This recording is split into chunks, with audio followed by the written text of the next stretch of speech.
Welcome to Open Access. I am Tamara Young Allen. Today our guest is Commissioner Mark Christie, who joined FERC in January. Commissioner Christie is no stranger to the complexity and the importance of regulatory matters. He served 3 terms on the Virginia State Corporation Commission, most recently as chairman of that commission. Today marks his first appearance on Open Access, and we're really glad he's here. Welcome to the podcast, Commissioner. Thank you, Tamara, and I'm very glad to be here and very glad to be here at FERC. I appreciate the opportunity to be on your podcast. To hear everyone in the FERC universe speak, this is an interesting time to be at FERC. Everything seems to be on the cusp of change.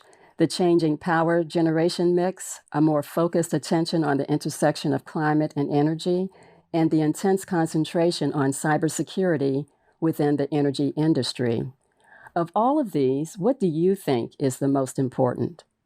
I think the most important are 2 things called, first is reliability, and second is cost to consumers. Those are my 2 priorities, and they're going to continue to be a part of the focus here at FERC.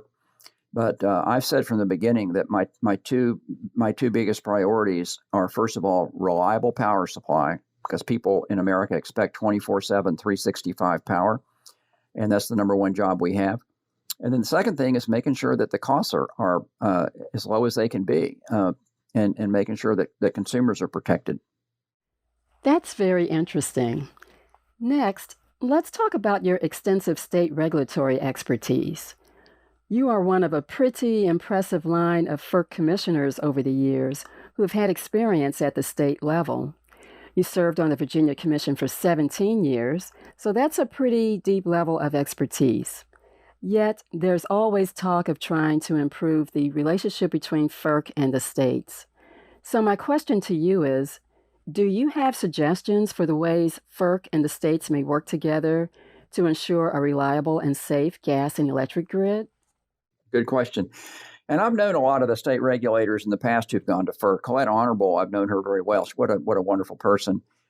Tony Clark, for example, really, really great person. And so I as a state commissioner, I had occasion to deal with a lot of the state colleagues who went on to FERC, and those are 2 of my favorites, Colette and Tony. You know, I think it starts with, from the FERC standpoint, is to respect that each state is different, and to respect that state regulators know their state better than I'm ever going to know as a federal regulator. Every state has different challenges. Every state has different needs. And I think that the best way for FERC and the states to get along is you start at FERC with the understanding that respect the state regulators and understand that they know their states better than we ever will. And that's where it begins. Obviously, FERC has a responsibility to enforce federal law. FERC has federal responsibilities that are very important. But I think that from a standpoint of a state of mind, we start from the standpoint of just having that basic respect and basic deference to state regulators in each state, and understanding that they know their states better than we do. What is the most valuable aspect of your state-level expertise that you are bringing to FERC? Since you've been at FERC, have you found that your state regulatory experience comes in handy? Well, absolutely. I think the biggest single thing I learned in 17 years is I learned how much I don't know. And this is a very complicated area, utility regulation. And you can't be in it for long. And the longer you're in it, the more you know what you do not know. You learn a lot, but you also learn what you don't know. And so you learn to be very cautious and very humble in exercising your authority. And another thing I learned at the state level was that's where I learned that there are 49 other states, and they're all different from Virginia. And they all have different challenges, and I'm never going to know as much as the regulators in California or New York or South Dakota, Texas. I'm never going to know as much as they know about their own state and their own challenges.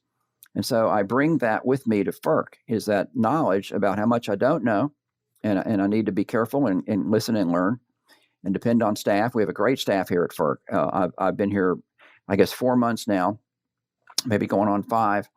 And I am incredibly impressed with the quality of the staff here at FERC. We had a great staff in Virginia, and I was blessed in Virginia with having a great staff, and I depended on them the whole time I was there. And FERC staff is also outstanding. I can see that already. And so that's what I bring from the states is, respect for staff, respect for other state regulators, and basically just a humility at understanding how much there is in this whole complex world of utility regulation that I just don't know. And I need to try to depend on people who do. Importantly, your state experience extends to an increasingly prominent issue FERC faces: certification of pipeline projects. State regulators also deal with these matters, so you have a lot of experience dealing with landowners and environmental concerns. Is there anything in the state regulatory experience that you think could translate to the federal regulatory experience in this area? Yeah, absolutely. In 17 years as a state regulator, I sat on literally hundreds of certificate proceedings. We didn't have a factual hearing on every one of them. Some of them came up to us from a hearing examiner, which is our version of the ALJ. But I ruled on literally hundreds of certificate proceedings. And the thing about a certificate proceeding, and most of ours were transmission line. FERC does the gas pipelines, the interstate gas pipelines. Most of the ones you do at the state level, you're doing electric power lines. But we also did gas pipelines as long as they were within the borders of Virginia. They were intrastate. So we did a lot of certificate proceedings. And the thing I learned from all those certificate proceedings is make sure you give the public full notice of the proceeding. Make sure you allow for robust intervention and allow for robust participation by the public and by interested groups. We were very liberal in our rules on intervention and standing. We let almost any organization in that wanted to come in, and so you let the public in. You make sure you have good participation. You litigate the case fully. You have a full evidentiary record. You thoroughly build a strong evidentiary record, and then you make a ruling of law based on the record and applying the law to the facts.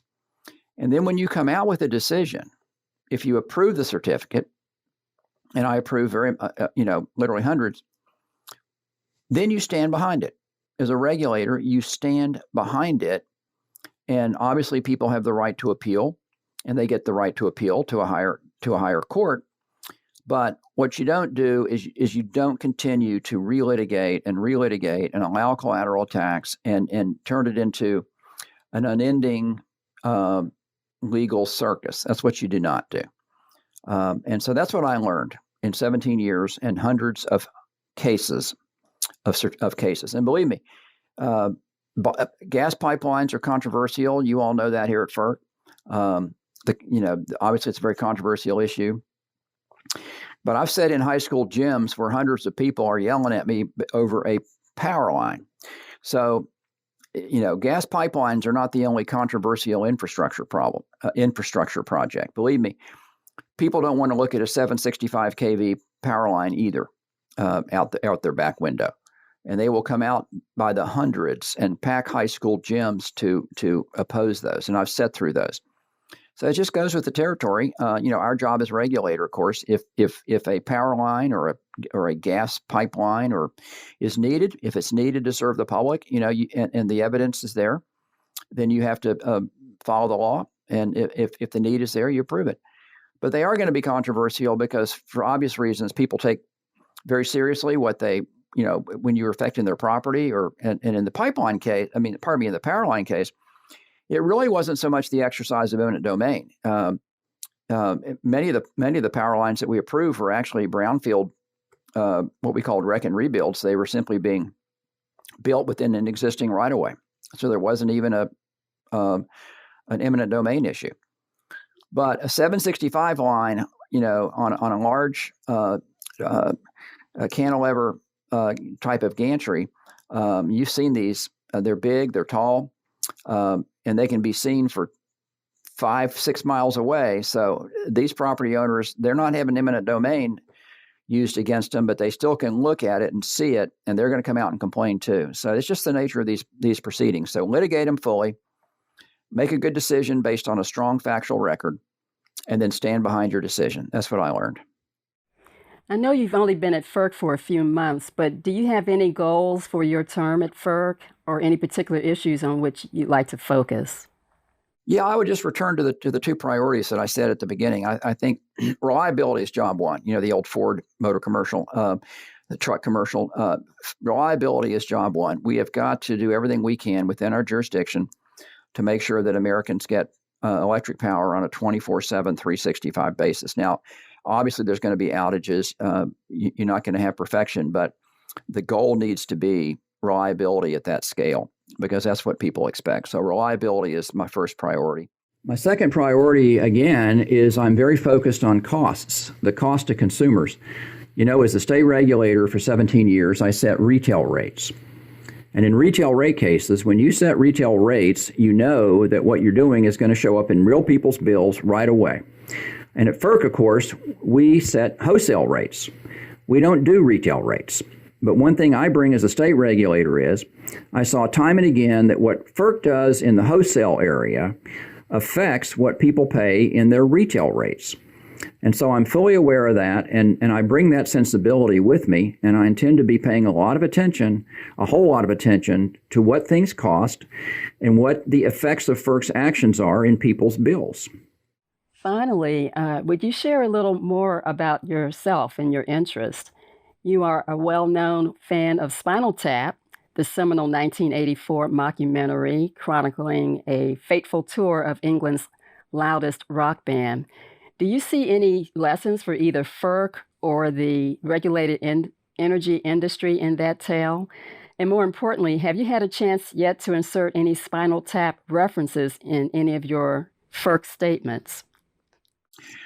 Well, if you ever see me refer to turning the dial up to 11, you'll know that came from Spinal Tap. And that's one of my favorite scenes in Spinal Tap. And lawyers who practiced in front of me in Virginia, actually one of them said in a media story that I was always inserting references to, he called it obscure movies or books into things I would say in court. And my response to that was, well, if you don't know those, if you don't know Casablanca, or if you don't know Waiting for Godot, if you don't know these movies, that's your problem. Yeah, they may be somewhat obscure, although I don't think Casablanca is. I would refer to books, plays, movies, and it's just it's really not planned. It's totally ad lib. But